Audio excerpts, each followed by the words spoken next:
사랑하는 성도 여러분, 다음 주부터는 이제 모이게 되었습니다. 우리가 모여서 함께 예배드릴 수 있는 그 순간을 많이 기다리며 기도해왔던 여러분께 너무나도 감사를 드리고, 또한 이 모든 공간과 시간을 주셔서 우리에게 다시 한번 예배를 드리게 해주신 하나님께 너무나도 감사를 드립니다. 무엇보다도 우리가 이제 다시 모이게 되었습니다. 이러한 일들이 일어나지 않도록 우리가 모일 때마다 항상 더 뜨겁게 기도했으면 좋겠습니다. 이제는 더 이상 교회가 감염병으로 통하여서 어, 흩어지는 일이 없도록, 그리고 또한 겨울이고 독감과 함께 연계하여서 세컨드 웨이브가 올 수 있는데 그 일들이 벌어지지 않도록, 한국에서는 지금 또 세컨드 웨이브가 와서 여러 가지로 염려하는 사람들이 많습니다. 교회 모임과 여러 가지 공공 모임에 대해서 염려하는 사람들이 많은데 우리가 이 일들이 일어나지 않도록 우리가 더 간절히 기도했으면 좋겠습니다.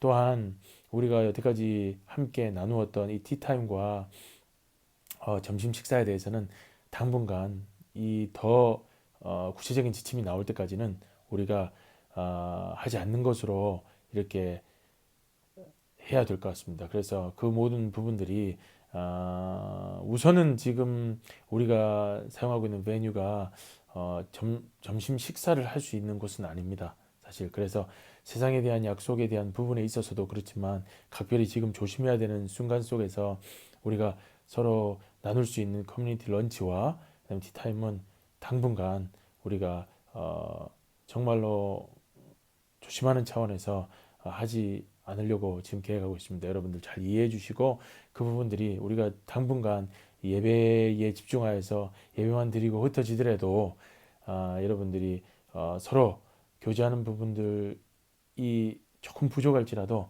우리가 서로 예배 가운데서 주시는 은혜 가운데 함께 나누면서 우리가 그 모든 부분들이 또한 셀 모임을 통하여서 또한 개개인으로 만나는 교제하는 모임을 통하여서 그것들이 채워줄 수 있기를 하나님 앞에서 기도하면서 다시 모이는 소망교회가 되기를 소망합니다. 교회 기능이 우리가 많이 기능적으로는 많이 사라졌지만 성령님은 동일하게 역사하시고, 성령님은 오늘도 우리 교회의 공간과 환경을 떠나서 하나님께서 우리의 개개인적인 영혼들의 마음을 만지시고 우리의 고민들을 만지시고, 고민하는 그 고민들 가운데서 하나님께서 부어주시는 그 사랑의 깊이와 넓이와 높이는 변하지 않는다는 것을 우리가 알고 있습니다. 그것을 기대하면서 매 순간마다 예배 가운데 부어주시는 그 하나님의 놀라우신 사랑이, 위로하심이 더욱더 커지기를 목사만 기도할 것이 아니라, 모든 셀리더만 기도할 것이 아니라, 모든 리더들만 기도할 것이 아니라, 모든 가정들과 모든 우리 어린 생명들까지 기도할 수 있는 그러한 교회가 됐으면 좋겠습니다. 우리가 당분간 모임 가운데서 우리가 더욱더 예배에 집중하며 그것을 위해서 기도할 수 있는 소환교회 성도들이 됐으면 좋겠습니다. 이렇게 우리가 떨어져 있으니까 상당히 공예배에 대한 이 갈증이, 이 예배가 얼마나 귀했나, 우리 하나님께 마음껏 찬양하고 마음껏 기도하고 또 말씀을 듣고 그것을 위해서 기도하고 우리 함께 나누는 것이 얼마나 중요했나라는 것들을 다시 한번 생각해 보게 되었습니다. 일주일에 사는 데 있어서 우리 예배가 얼마나 중요한 것인지, 그리고 왜 예배가 일주일에 처음에 위치하고 있는지, 모든 첫 시간에 위치하고 있는지에 대해서 우리가 무엇보다도 더 중요하게 지켜야 되는지에 대해서 우리가 함께 몸으로 마음으로 체험하게 되었던 순간들이 아니었나 싶습니다. 그래서 다시 모이는 것이 더 간절하고요. 우리가 모이게 하는 부분들이 언제나 자유롭다라고 생각했던 이 나라에 살면서 한 번도 생각하지 못한 것들을 많이 생각해 보는 순간이었습니다. 우리가 이 모임의 귀함을 기억하면서 예배에 더 진령과 진정으로 예배 드릴 수 있는 우리 소망교회가 되기를 주님을 축원합니다. 오늘 이 예배소서는 이 교회의 모습에 대해서 말해주는 서신서라고 볼 수가 있습니다. 물론 예배소 교회에게만 주어진 것 같지만, 그렇지만 모든 것들은 이 사도 바울이 썼던 것은 회람서신이라고 할 정도로 우리가 예배소 교회의 머릿말에 수신자에 대해서 쓰지만 그것은 회람해서 다 돌려서 읽었던 것을 알 수가 있습니다. 그래서 이 예배소서는 단지 예배소 교회에만 말해주는 것이 아니라, 권면했던 것이 아니라 여기에 살아가는 모든 아시아에 세워진, 그리고 유럽에 세워진 모든 작은 교회들에게 함께 주었던 권면이라는 것을 알 수가 있습니다. 이 권면에서 교회가 어떻게 세워져야 되는지에 대해서 얘기하면서 오늘 4장 25절로부터 32절에 보면 이 새로운 사람으로서 살아야 되는 자세에 대해서 얘기해 주고 있습니다. 우리 교회는 이래야 된다. 그렇지만 흩어지는 교회로서는 이렇게 살아야 된다라고 얘기를 하고 있는 것입니다. 지난주에 우리가 교회가 있어야 되는 이유에 대해서 얘기를 했죠. 교회를 꼭 이 불모지와 같은 이 맨두라 지역에 세워야 되는 이유가 무엇입니까? 주님의 이름으로 귀신을 쫓아내고 세상에 가치관에 살아가는 시대가 정신에 살아가는 사람들에게 이 주의 이름으로 그들의 마음속에 주인으로 삼아져 있는 주인을 바꾸는 역사가 교회를 통해서 이루어진다고 했습니다. 그리고 새로운 방언을 얘기하고 도저히 사람의 상식으로 들어보지 못했던 얘기들이 교회를 통해서 흘러나온다고 했습니다. 그리고 뱀을 짚고 그죠? 독을 마실지라도 위험을 받지 않는 외부로부터 오는 그 모든 위험 가운데서 세상을 이기는 그 권세를 교회에게 주셨기 때문에 교회를 세워야 된다고 했습니다. 그리고 마지막으로 세상이 고칠 수 없는 그 병으로부터의 자유를 줄 수 있는 곳이 교회이기 때문에 병원만 세워야 될 것이 아니라 어디든지 교회를 세워야 된다라고 얘기를 했습니다.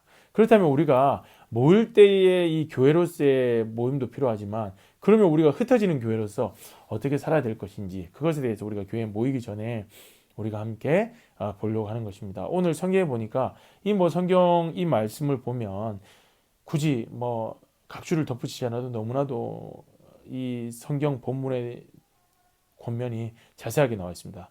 보겠습니다. 25절에 보니까 그런즉 거짓을 버리고 각각 그 이웃으로 더불어 참된 것을 말하라. 이는 우리가 서로 지체가 됨이라. 분을 내어도 죄를 짓지 말며 해가 지도록 분을 품지 말고 마귀에게 틈을 주지 말라. 도둑질하는 자는 다시 도둑질하지 말고 되리켜 가난한 자에게 구제할 수 있도록 자기의 손으로 수고하여 선한 일을 하라. 무릇 더러운 말은 너희 입 밖에도 내지 말고 오직 덕을 세우는데 소용이 되는 대로 선한 말을 하여 듣는 자들에게 은혜를 끼치게 하라. 하나님의 성령을 근심하게 하지 말라. 그 안에서 너희가 구원의 날까지 인치심을 받았느니라. 너희는 모든 악독과 노함과 분냄과 떠드는 것과 비방하는 것을 모든 악의와 함께 버리고 서로 친절하게 하며 불쌍히 여기며 소용납하기를 하나님이 그리스도 안에서 너를 용납하신 것 같이 하라라고 기록하고 있습니다. 이 본문에 어떤 각주를 붙이지 않아도 이 본문에서 말하고 있는 모든 부분에 대해서 얘기하고 있습니다. 그런데 딱 두 가지를 우리가 생각해 볼 것이 있습니다.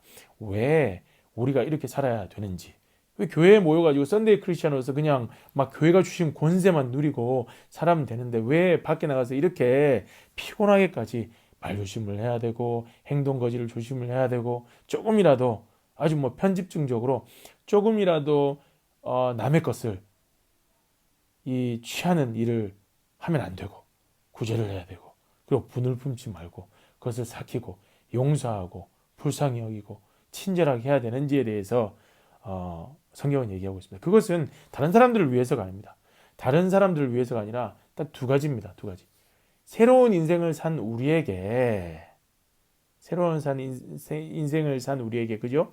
교회로 부르심을 받아서 새로운 삶을 산 인생에게 이렇게 꼭 살아야 되는 이유는 딱 두 가지입니다. 그죠? 왜냐하면 27절에 보니까 마귀에게 틈을 주지 않기 위해서입니다. 우리가 예수 그리스도를 믿고 더 열심히 살려고 하면 더 열심히 일하는 그 객체가 두 객체가 있습니다. 물론 첫 번째로 성령님이십니다. 그렇기 때문에 말할 수 없는 탄식으로 우리를 위해서 근심하시고 우리를 위해서 중보하신다라고 하셨습니다. 우리가 믿기를 원하는 순간부터 시작해서 성령님은 역사를 하시고 우리를 위해서 근심하시고 우리를 위해서 말할 수 없는 탄식으로 기도하신다고 하셨습니다. 주님께. 그죠? 그런데 똑같이 우리를 위해서 우리를 위해서가 아니죠. 우리를 대항해서 우리가 그렇게 새로운 삶을 인생을 살려고 하는 순간 가운데 그것을 잊지 아니하고 자지도 않고 졸지도 않고 깨어서 우리를 위해서 공격하는 개체가 있습니다. 그 개체가 누구입니까? 바로 마귀입니다. 그죠? 우리의 약점을 알고 우리가 얼마나 연약한지 알고 우리가 가장 연약한 부분들을 오늘도 건드는 그래서 제가 맨날 얘기했죠. 마귀는 절대로 영적 전쟁하는데 우리한테 지지 않는다. 그래서 어떻게 합니까? 우리를 이해해주지 않는다라고 얘기했습니다. 그래서 우리가 가장 약한 부분을 권투 시합을 하면 스파링을 할 때 스파링을 하면서 제일 약한 부분이 어딘 줄 알죠, 그죠? 그 상대편 선수가 팔을 다쳤다. 그러면은 1라운드부터 12라운드까지 권투를 하면서 그 팔만 때리는 거예요. 그렇게 약은 짓을 하는 것이 누구입니까? 링 위에 선 상대편 선수입니다. 그것처럼 내가 새로운 삶을 살기를 원할 때에 제일 나를 상대편 선수로 내 링 위에 같이 서 있는 사람이 누구입니까? 바로 마귀입니다. 그 마귀는 자지도 않습니다. 졸지도 않습니다. 우리가 연약한 부분들을 계속해서 넘어뜨리려고 하는 객체가 누구입니까? 그게 마귀입니다. 마귀. 오늘 성경에서 그렇게 우리가 새로운 삶을 살아야 되는 이유가 무엇입니까? 우리가 모이면 그런 큰 능력을 주셨는데도 불구하고 우리가 밖에 나가서 굳이 그 썬데이 크리스찬으로만 살면 되잖아요. 그 능력만 생각하면서 주님 모시는 그날까지. 그런데 밖에 나가서도 이렇게 살아야 되는 이유가 무엇입니까? 결론적으로 우리가 새로운 삶을 살기를 시작하고 교회의 일원이 되면서 우리에게 주시는 이 모든 능력들을 교회가 받았다는 것을 알고 그 이후부터 시작해서 우리를 넘어들려고 하는 개체가 우리 옆에 있기 때문입니다. 틈을 노리고 있는 우는 사자와 같이 두루 삼킬 자를 찾는 그러한 광명한 옷을 입고 광명한 천사처럼 우리 주변에서 우리를 넘어뜨리려고 하는 마귀가 틈을 찾기 위해서 우리와 함께 항상 동행하기 때문입니다. 그 마귀에게 틈을 주지 않기 위해서 우리는 선한 일을 해야 되는 것입니다. 선한 생각을 해야 되는 것이고 다른 사람에게 친절해야 되는 것이고 그리고 우리의 입을 단속해야 되는 것이고 우리의 생각과 우리의 마음과 우리의 모든 것을 단속해야 되는 것입니다. 그죠? 이번에 참 그죠? 소셜 디스턴스, 셀프 아이솔레이션을 하면서 우리가 가족들이 모이니까 얼마나 행복해요. 그죠? 더 행복한 일만 일어날 줄 알았습니다. 그런데 세 가정에 한 가정꼴로 그죠? 네 가정이 한 가정꼴로 이혼율이 아주 더 급증해가지고 이제는 그렇게까지 수치가 올랐다고 얘기를 합니다. 어떻게 그렇죠? 좋아하는 사람들과 행복한 사람들과 많은 시간을 보내는데 그죠? 저도 이제 애를 4명 낳아가지고 집에 있어 보니까 와 애들하고 풀타임으로 있는 것이 보통이 아니에요. 와 그죠? 보통이 아닙니다. 그죠? 이게 상당히 이게 어려운 거예요. 그죠? 오늘 성경에 보니까 이런 부분들에 대해서 이렇게 세상으로 나아가서 더 세상 가운데서 살려고 할 때에 이 진짜 이 많은 부분들에 대해서 더 인발부가 되면 될수록 우리는 이 더 좋은 일만 생길 것 같지만 바로 마귀에게 틈을 줄 수 있는 일이 더 많이 생긴다는 거예요. 그죠? 셀프 아이솔레이션에서 집에서 더 많은 시간들을 보내면 보낼수록 우리가 서로의 약점이 보이고 서로의 공격할 수 있는 부분들이 보이고 약한 부분들이 보이는 부분들 때문에 서로가 서로를 비난하고 서로가 서로를 더 사랑해라고 하는 시간인데도 불구하고 하나님이 주신 시간인데도 불구하고 연약하고 부족해서 그렇게 서로에게 약한 부분을 볼 수밖에 없는 연약한 인생이라는 것을 우리가 이 시간들을 통해서 볼 수가 있었습니다. 그런 순간들 가운데서 오늘 그렇게 적극적으로 우리가 그렇게 우리의 입 단속을 하고 우리의 마음을 단속하고 우리의 모든 행위를 단속해야 되는 이유에 대해서 오늘 얘기하는 것은 바로 이렇게 시간이 지나면 지날수록 마귀는 더 적극적으로 그 모든 것들 가운데서 우리를 넘어뜨릴 수 있는 부분들을 찾기 때문이라는 것입니다. 사랑하는 성도 여러분, 우리가 근신하고 깨어서 무엇인가 선한 일을 하지 않으면 우리가 죄를 짓는 일을 할 수밖에 없는 것입니다. 그죠?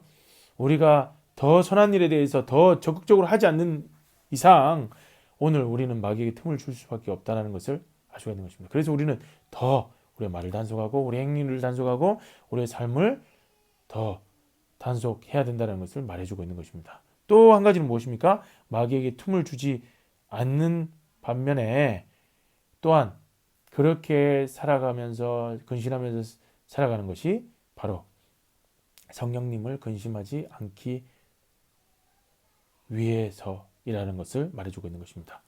우리가 그렇게 정신을 바짝 차리고 우리를 위해서 중보하고 기도하시는 그 성령님을 근심하게 하지 않기 위해서 우리는 더 근신하여서 깨어서 살아야 된다는 것을 말해주고 있는 것입니다. 이렇게 성경은 우리가 가끔씩 생각하면 그렇게 생각할 수 있습니다. 우리가 세상에 선을 베푸며 살아가는 게, 믿는 자답게 살아가는 게 때로는 너무나도 부담이 되고, 내가 왜 꼭 이렇게 손해를 보면 살아야 되나 라고 생각할 수 있지만, 그것은 다 다른 사람을 위해서가 아니라는 것을 오늘 성경에서 얘기해 주고 있는 것입니다. 사도 바울은 그 모든 것들 가운데서 이렇게 살아가는 것이 남을 위해서가 아니라 너를 위해서라는 것입니다. 너를 위해서. 네가 믿기로 시작할 때에 가장 강력하게 역사하는 성령님과 마귀가 있기 때문에, 그 성령님을 근심시키지 않고 마귀에게 틈을 주지 않으려면 죄를 안 지을까라는 것들에 대해서 생각하는 것이 아니라 선을 이루기를 위해서 수고하고 살아간다면 당연히 죄에 대해서 지을 수 있는 틈과 성령님을 근심시킬 수 있는 그 근심의 거리가 생기지 않는다는 것을 얘기해 주고 있는 것입니다. 사랑하는 성도 여러분, 우리에게 제일 중요한 것이 무엇입니까? 바로 우리의 삶 가운데 선을 행하려고 살아가는 것입니다. 그 살아가는 것은 다른 사람들을 위해서가 아니라 나를 위해서라는 것을 얘기하고 있는 것입니다. 오늘 성경의 마지막으로 이렇게 살아가는 부분에 있어서 살아가는 게 어렵다는 것을 얘기하면서 하나의 방법을 얘기해 주고 있습니다. 무엇이냐면 32절에 이렇게 얘기하고 있습니다. 32절에 서로 친절하게 하며 불쌍히 여기라 라고 얘기하고 있습니다. 이 사도 베드로도 얘기하고 있습니다. 사도 베드로도 베드로전서 3장 8절에 보니까 불쌍히 여기라 라고 얘기하고 있습니다.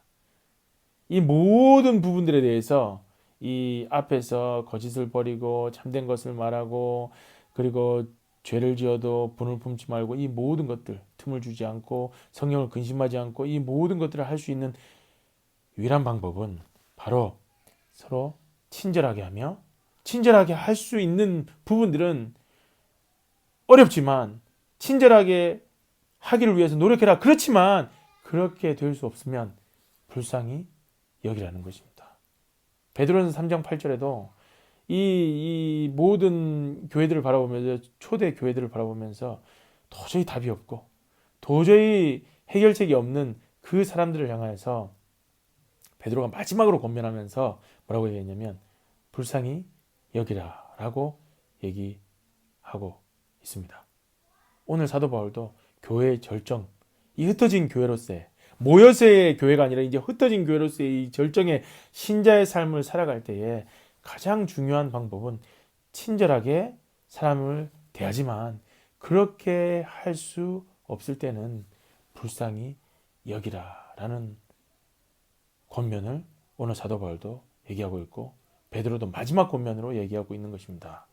불쌍해서 불쌍하게 생각하는 것이 아니라 예수 그리스도 안에서 그들은 죄인일 뿐이고 그들을 향하여서 불쌍히 여기지 않으면 도저히 이해가 될 수 없는 그 상황 속에서는 불쌍히 여길 때에 그 모든 것들은 완성이 된다는 것을 얘기하고 있는 것입니다. 그죠? 불쌍히 여기는 마음. 이것이 가장 중요한 마음입니다. 그죠? 모든 순간 속에서 그 사람이 어떻게 행동을 했는지에 대해서 이해가 안 될 때는 불쌍히 여기는 마음을 가지고 시작하면 그 사람이 왜 그렇게 행동할 수밖에 없었는지 이해하게 되는 것입니다. 그죠? 우리 세대 때는 아니지만 우리 부모님의 세대 때는, 그죠? 정말로 뭐 이런 말들이 있지 않습니까? 그죠? 제일 처음으로 결혼할 때는 이 애정으로 결혼하고, 그 다음에 결혼해서는 이제 우정으로 살아가고, 그리고 정말로 미워볼 때 이제 동정으로 살아간다라고 하는 얘기가 있지 않습니까? 우리 부모님들은 상당히 그렇게 참 자식을 위해서 또 가정을 지키기 위해서 그렇게 서로 동정으로 살아갔던 부모님들이 많이 있었습니다. 그죠? 저희 어머니도 제 아버지를 향해서 참 동정으로 살아갔던 그런 시절들이 있었는데요. 그죠? 불쌍히 여기면 이해가 안 될 부분들이 아무것도 없다라고 하는 이 부모님과 어른들의 얘기가 우리의 삶 가운데도 많이 있었습니다. 그죠? 도저히 이해할 수 없는 그러한 환경에 있는 사람들을 불쌍히 여기는 그 마음. 그죠? 예수님께서 이 세상에 오셨을 때도 그죠? 사람들을 동정하시고 긍휼히 여기시는 마음, 그리고 불쌍히 여기시는 마음, 그리고 불쌍히 여기소서라고 말하는 모든 환자들을 향하여서 불쌍히 여기셨다라고 하는 단어가 너무나도 많이 등장합니다. 사도 바울은 그게 없었습니다. 사도 바울은 그게 없었기 때문에 자기를 불쌍히 여겼던 이 바나바, 그죠? 그 사람은 굉장히 착한 사람이었다라고 성경에서 기록하고 있습니다.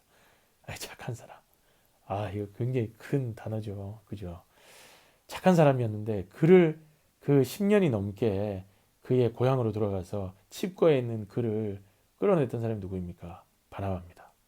그런데 1차 선교 여행 때 바나바의 친족인 이 마가가 비유가 너무 약하다는 것 때문에 배를 타고 선교를 해야 되니까, 그렇기 때문에 얼마나 바나바가 이 선교의 걸림돌이 되었다라고 생각을 하고 바울이 바나바와 대판 싸웁니다. 그리고 어떻게 합니까? 찢어집니다. 2차 선교 여행 때는 자기가 하고 싶은 선교를 하겠다라고 얘기합니다. 사도 바울은 아주 정확했으니까요. 아주 말씀에 대해서도 아주 철저했으니까요. 그리고 막 선교사는 이래야 된다 착착착착 그런 게 있었으니까요. 그런 거 어떻게 했습니까? 불쌍히 여길 줄은 몰랐습니다. 불쌍히 여기는 마음이 전혀 없었습니다. 그런데 살아보니까 그게 아닌 거예요. 복음을 잘 들여보니까 그게 아닌 거예요. 복음의 진수, 그것은 하나님의 세상을 이처럼 사랑하사, 이처럼이라고 되어 있지만 그것을 묵상해 보니까 이처럼이 불쌍히 여기는 마음이었다는 것을, 도저히 이 세상에 자기가 오지 않고서는 해결될 수 없는 이 세상 가운데 그 죄에 찌들려 있는 인생에게 그가 인간이 되어서 내려오신 그 하나님의 복음을 들여다보게 되니까 그렇구나. 복음은 철저하게 분석하는 것이 아니구나. 그것은 불쌍히 여기는 것이구나 라는 것을 깨닫게 되었습니다. 그러고 나서 그가 마지막 순간에 회고하면서 자기의 마지막 순간에 옥에서 편지를 쓰면서 그렇게 합니다. 누굴 데려오라고 합니까? 마가를 데려오라. 그가 나의 복음 전하는 데 있어서 유익하다라고 얘기하는 것을 볼 수가 있습니다. 사도 바울은 깨달았습니다. 마지막 순간에 다른 것보다도 불쌍히 여기는 마음이 제일 중요하구나. 그죠?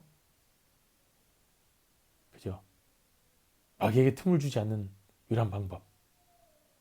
그죠? 성령을 근심시키지 않는 방법. 율법주의자처럼 지키라는 거 지키고 아주 철저하게 인생을 철두철미하게 살 수 있습니다. 그것들로 통해서 사도 바울처럼 그것들로 통해서 내 인생과 버려야 될 것과 내가 끊어야 될 것과 관계와 모든 것을 철저하게 탁 끊어갈 수 있습니다. 그렇지만 그 순간 속에서 사도 바울은 마지막에서는 결론적으로 얘기하게 합니다. 친절하게 하게 하며, 그렇게 할 수 있는 유일한 방법은 바로 불쌍히 여기며, 불쌍히 여길 때 서로 용서가 되고, 용서하기를 하나님이 그리스도 안에서 너희를 용서하신 것 같이 하게 된다라고 얘기하고 있습니다. 용서의 출발점은 어디입니까? 바로 불쌍히 여기는 것입니다. 우리가 교회를 모이기 전에 우리가 흩어지는 교회로서 마지막으로 우리가 묵상해야 될 이 말씀 가운데 저는 복음에 다른 게 없다고 생각합니다. 복음은 불쌍히 여기는 것이라고 생각합니다. 우리가 세상을 향하여서 흩어지는 교회로서 살아야 되는 것은 오늘 말씀과 같이 남을 위해서가 아니라 나를 위해서입니다. 그죠? 그런데 나를 위해서 살아갈 수 있는 유일한 비결, 그것은 바로 남을 불쌍히 여기는 마음입니다.